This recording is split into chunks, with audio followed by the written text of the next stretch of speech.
of its handsets and climbing the price ladder. The latest OnePlus 8 Pro review, for instance, starts at $350 and at that price goes dangerously close to handsets like the Samsung Galaxy S20. Don't get me wrong, the OnePlus 8 Pro category long ago, a segment which it used to rule at one point. Plus Nord, it seems to eyeing that segment again and perhaps going back to its roots in some sense, a fact which is also evident from the new affordable range of smart TVs it launched recently. Before we get up close and personal with the Nord, let's take a gander inside its retail box. The black box has the Nord branding plastered on top, and opening it reveals the phone lying atop a plastic tray inside. A small cardboard envelope includes a silicone case, a SIM eject tool, the usual documentation and a welcome letter. Below that, you'll find the warp charger and the signature red Type-C cable.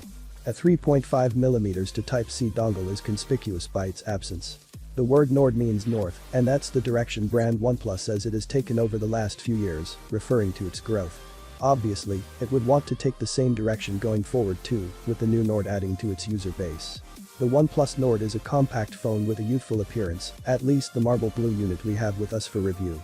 It might be more affordable compared to the other, recent OnePlus phones, but the Nord still sticks to the brand less, with the two front shooters peering back at you like a pair of eyes from the top left corner. You heard that right, the Nord is not one, but two selfie cameras, with the 32MP main sensor aided by an 8MP ultra-wide sensor for group selfies.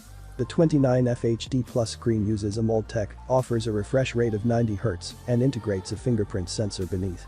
And as one would expect, the fluid AMOLED panel outputs vibrant colors and deep blacks. At the back, the quad camera module sits in a vertical strip placed on the top left, with the LED flash next to it. You'll see the brand's logo in the middle, and OnePlus branding closer to the bottom. On the right spine, you'll find the alert slider and the power key, while the volume rocker is placed on the left. The bottom is home to a dual SIM tray, the Type-C port and the speaker. There's number 3.5mm headset socket, alas. This is a tad disappointing, but not completely unexpected. The quad cameras on the rear comprise a 48MP primary snapper that utilizes Sony's IMX586 sensor and has an aperture of f1.3, a 2MP macro, and a 5MP sensor for depth. The camera offers all the usual features like support for shooting 4K video at 30fps, along with features like nightscape, AI scene detection and the Pro mode that shoot in RAW. There's support for shooting super slow-mo videos at 1080p, 240fps, and time-lapse videos at 4K 30fps. Preliminary shots captured using the setup look promising, though it's a tad early for us to comment on the OnePlus Nord's shooting capabilities.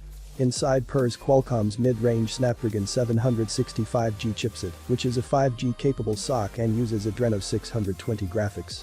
Worth mentioning that as of now, the only smartphone in the country that uses the same chipset is the newly launched Vivo X50 Pro. The SD765G isn't as powerful as the top-end Snapdragon 865 that powers the OnePlus 8 and the 8 Pro, but it touts improved CPU speeds and 30% faster graphics rendering than its predecessor, the SD730G. It features a dedicated hardware level to be able to deliver a fast and smooth experience. We'll claim to the test very shortly, but for now, you should know that the Nord runs Oxygen OS 10.5, based on Android 10, and comes with the staple features like a dark mode, Zen mode, and the usual slew of customization options. Based on our beef usage, we can safely say that the usage does seem pretty smooth, though a verdict on whether the Nord deserves your moolah is a discussion for another day. As far as other core specs like RAM and storage are concerned, the Nord would be available in 3 variants. 6/64, 8/128, and 12/256GB. The base model with 6GB RAM and 64GB storage, UFS 2.1, is a special India-only variant in fact. A 4100 mAh battery powers the phone, and in true OnePlus style, supports 30W fast charging, with the Warp Charge 30T charger in the box that promises to juice up the battery to up to 70% levels within half an hour.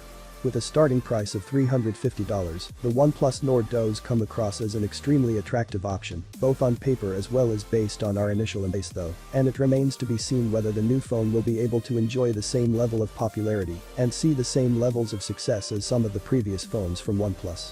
New flagship-level smartphones from brands like iQOO and Realme, VFM devices from a resurgent Samsung, and camera beasts from brands like Oppo and Vivo are just some of the options vying for your hard-earned money.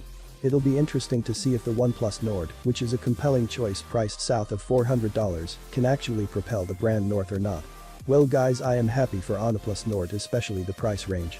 If you are excited on this update, please subscribe, like the video, comment. Thanks for watching.